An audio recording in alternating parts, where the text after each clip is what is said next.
हाय welcome back once again. TWB Krishna में आपका स्वागत है। ये है कॉम्पिटिटिव सीरीज जिसमें हम चैप्टर डिस्कस कर रहे हैं रेशियो एंड प्रोपोर्शन। हम डिफरेंट टाइप ऑफ क्वेश्चन देख रहे हैं। जितनी भी पॉसिबिलिटी होगी किसी भी चैप्टर में घुसेंगे तो सारी पॉसिबिलिटी को खत्म कर देंगे, जो भी एग्जाम में अभी तक पूछा गया है और आगे जो भी पूछा जाएगा। भले क्वेश्चन कॉम्प्लिकेटेड हो लेकिन हम उसे हलवा बना के आपको पेश करेंगे, ताकि अगर एग्जाम में आता है तो कम से कम टाइम में हम उसे कैसे सॉल्व कर पाए। आइए हम पहले सॉल्यूशन देखेंगे इस क्वेश्चन का, और आगे से इस तरह का अगर क्वेश्चन पूछा जाए तो एग्जाम में हम उसे हवा में कम से कम टाइम में कैसे उड़ाएंगे। हम दो मेथड देखेंगे, आपको जो पसंद आए वो मेथड आप ध्यान रखना। हर एक चैप्टर में हम डिफरेंट टाइप करते हैं, जितने भी टाइप पॉसिबल है सारे टाइप हम यहाँ पे कवर करेंगे। अगर आप कॉम्पिटिटिव एग्जाम की तैयारी कर रहे हैं तो सही जगह पे है, ये कॉम्पिटिटिव सीरीज है। ठीक है, चलिए शुरू करते हैं। बकैती करेंगे बीच में, अभी क्वेश्चन करते हैं। The ratio of income of A and B is 3:2 and the ratio of their expenditure is 4:3, है ना। ए और बी दो व्यक्ति है जिसके इनकम का रेशियो दिया हुआ है 3:2 और उसके एक्सपेंडिचर मतलब उसके खर्चे का अनुपात दिया हुआ है 4:3 and their savings are respectively 2000 and 1000। मतलब ए कितना बचा रहा है 2000 और बी कितना बचा रहा है 1000। Find the income of A and B respectively. तो कह रहा है ए और बी का इनकम बताइए। रेस्पेक्टिवली का मतलब पहले वाला जो होगा वो ए का इनकम होगा, दूसरा वाला बी का इनकम होगा हर एक ऑप्शन में। ठीक, तो इस तरह के क्वेश्चन को हम कैसे करेंगे, दो मेथड देखेंगे। आइए पहला मेथड देखते हैं। इनकम कितना दिया हुआ है, इनकम का अनुपात 3:2, है ना। तो हम मान लेंगे ए का इनकम कितना है, ए का इनकम शॉर्ट में लिख लेते हैं 3x, और बी का इनकम कितना है, बी का इनकम रेशियो में दिया हुआ है तो प्रोपोर्शनलिटी कांस्टेंट x माना हमने तो 2x हो जाएगा। ठीक है, कोई भी चीज रेशियो में दिया हो तो हम इस तरह से प्रोपोर्शनलिटी कांस्टेंट कोई वेरिएबल मान करके हम जो भी दिया है उसको मान सकते हैं। इनकम दिया है तो इनकम 3x और ए का 3x हो जाएगा, बी का 2x हो जाएगा। खर्च कितना दिया हुआ है 4:3, और हर एक ए और बी दोनों बचाता कितना है, ए बचाता है 2000 और बी बचाता है 1000 अपने टोटल इनकम में से। अब ये बात मेरे को बताइए, अगर हम अपने कमाई में से सेविंग को हटा ले तो जो अमाउंट बच जाएगा वो क्या बचेगा, खर्चा के लिए। हम 10 रुपया डेली कमाते हैं या महीने में हम 10 रुपया कमाते हैं, ठीक है, उसमें से हमें 2 रुपया बचाना है हर एक महीने। तो 2 रुपया अगर हम निकाल के रख लिए साइड में, बैंक में डाल दिए, गुल्लक में डाल दिए, तो जो रुपया बच गया वो किसके लिए बचा है, खर्चा के लिए। 2 रुपया तो हमने गुल्लक में डाल दिया बचाने के लिए, 8 रुपया जो बचा है वो क्या बचा है, खर्चा के लिए। तो उसी तरीके से ये इनकम है, ठीक है। इसमें से अगर हम सेविंग, ए कितना सेव कर रहा है 2000, तो अगर हम 3x में से 2000 घटा देते हैं तो ये किस चीज को रिप्रेजेंट कर रहा है, ए जितना खर्च करेगा उस चीज को। 3x माइनस 2000 जो ये बचेगा यहाँ पे अमाउंट घटाने के बाद, वो ए का खर्चा है।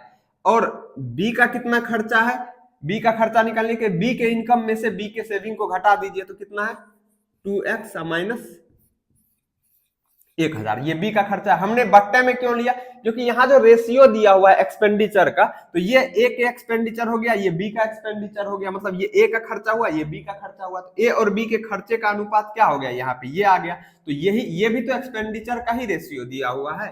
तो एक्सपेंडिचर का रेशियो कितना है 4:3, मतलब 4/3।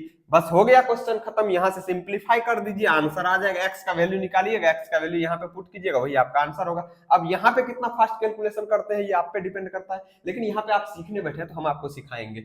इधर जो इसका नीचे वाला है ये इस ऊपर वाले के साथ गुना होगा, और ये जो नीचे वाला है इसके ऊपर वाले के साथ गुना होगा। मतलब हम डिनोमिनेटर एलएचएस और आरएचएस से रिमूव करेंगे, हटाएंगे सिंप्लीफाई करने के लिए। 3 इस दोनों टर्म के साथ गुना होगा आएगा, तो 3 को इससे गुना करेंगे, डायरेक्ट लिखेंगे 3 3 9x, फिर 3 से 2000 को गुना करेंगे, 3 दूनी 6, तो माइनस 6000 इज इक्वल टू, अब ये इधर जाएगा तो 4 के साथ ये भी गुना होगा, ये भी, तो 4 को 2x से गुना करेंगे तो 8x, और फिर 4 को 1000 से गुना करेंगे तो 4000, माइनस का साइन है तो माइनस 4000।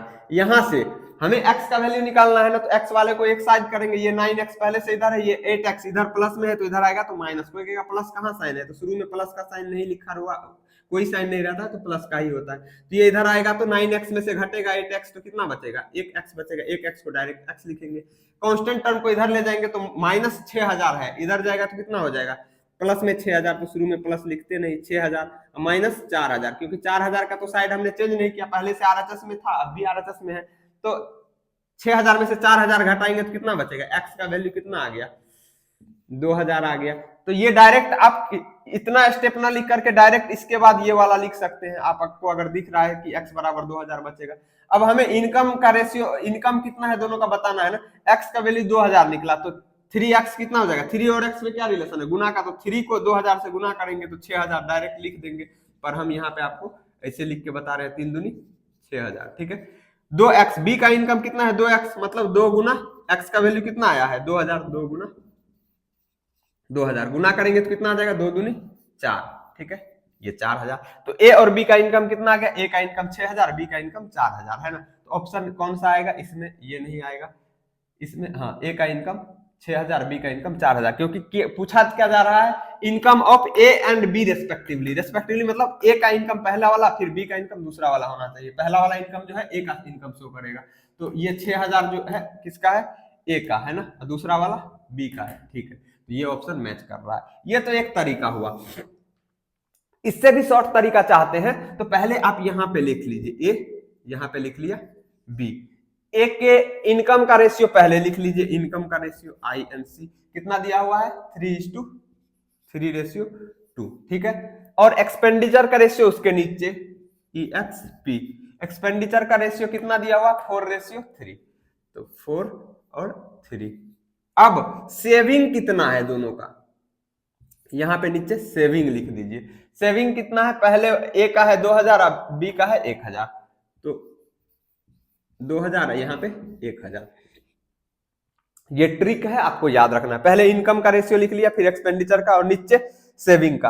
अब इसको क्रॉस मल्टीप्लाई करेंगे, मतलब एक्सपेंडिचर वाले को क्रॉस मल्टीप्लाई इसके साथ इसको और इसके साथ इसको गुना कीजिए, कितना आएगा, फिर उसके बाद ये एक्सपेंडिचर वाले को नीचे वाले के साथ भी क्रॉस मल्टीप्लाई करेंगे इससे, ठीक, गुना करके लिखेंगे, तो इसको 3 को 3 से करेंगे 9, और यहाँ 4 को 2 से करेंगे 8, तो अब इस 3 को 2 से करेंगे कितना आ रहा है 6000, और 4 को 1 से करेंगे तो 4000, ठीक है, मतलब 1000 से करेंगे, तो इस तरीके से। अब यहाँ पे डिफरेंस कितना आ रहा है, गुना करने, ए और बी के पास जो यहाँ गुना करने के बाद आया, इसका डिफरेंस कितना आ रहा है, 8 और 9 में कितने का डिफरेंस है, 1 यूनिट का, तो इसको लिखेंगे 1 यूनिट, 1 यूनिट, और यहाँ कितने का डिफरेंस आ रहा है 6000 और 4000 में 2000 का ना, 2000, तो कहने का मतलब यह है कि ये यहां जो डिफरेंस आएगा, इस यहां जो डिफरेंस आया उसके बराबर होगा, तो 1 यूनिट बराबर कितना हो जाएगा, 1 यूनिट बराबर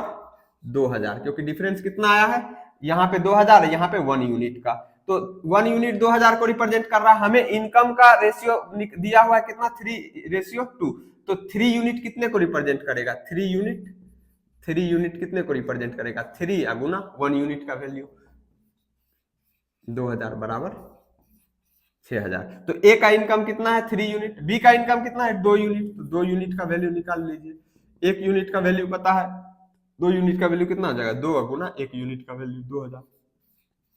कुछ लोगों को यहां भी गुना माथा दर्द हो रहा होगा, 2 दूनी 4, तो 4000, तो यहाँ ए का इनकम 3 यूनिट था, 3 यूनिट का वैल्यू 6000 आया, और बी का इनकम 2 यूनिट था, तो 2 यूनिट का वैल्यू 4000, फिर से वही ऑप्शन आ गया।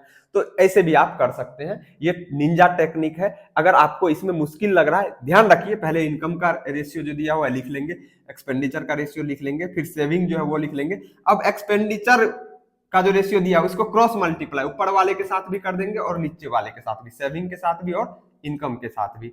अब यहाँ जो डिफरेंस आएगा मल्टीप्लाई करने के बाद, और यहाँ सेविंग वाले को मल्टीप्लाई करने के बाद जो डिफरेंस आएगा, ये डिफरेंस इसके इक्वल होगा। तो यहाँ 2 यूनिट, 1 यूनिट डिफरेंस आया, 1 यूनिट का वैल्यू इतना है, तो जो इनकम का जो रेशियो है 3 यूनिट और 3 यूनिट ए का इनकम, 3 यूनिट का वैल्यू निकाल लिया, 2 यूनिट बी का इनकम, 2 यूनिट का वैल्यू निकाल लिया, ये आंसर आ गया, सेम आंसर जैसा यहाँ पे आया। तो सॉरी, तो आपको जो मेथड आसान लगे आप मेथड याद रख सकते हैं। हमने पिछले क्लास में भी सेम टाइप का क्वेश्चन देखा था, मैंने फिर से इसलिए रिपीट किया, अभी और भी हम इस टाइप के करवा देंगे, ताकि जो बच्चे यहाँ सीखने के लिए बैठे हैं ना, उसको फिर कहीं भी नहीं भटकना पड़े मैथ के लिए। ओके फ्रेंड्स, ये था रेशियो एंड प्रोपोर्शन। अगर आपको सॉल्यूशन समझ में आया हो तो आप चैनल को सब्सक्राइब करके बेल आइकन को दबा दीजिए। अगर कहीं नहीं भी समझ में आया हो तो आप कमेंट सेक्शन में पूछिए, और समझ में आ गया हो तो आप मुझे फीडबैक दे सकते हैं कमेंट सेक्शन में। आपका कमेंट, आपका सब्सक्राइब करना मेरे को मोटिवेट करता है और मुझे और बेहतर पढ़ाने के लिए मोटिवेशन मिलता है। ठीक है friends, okay, we will meet again in the next video. Until then take care, see you, bye bye.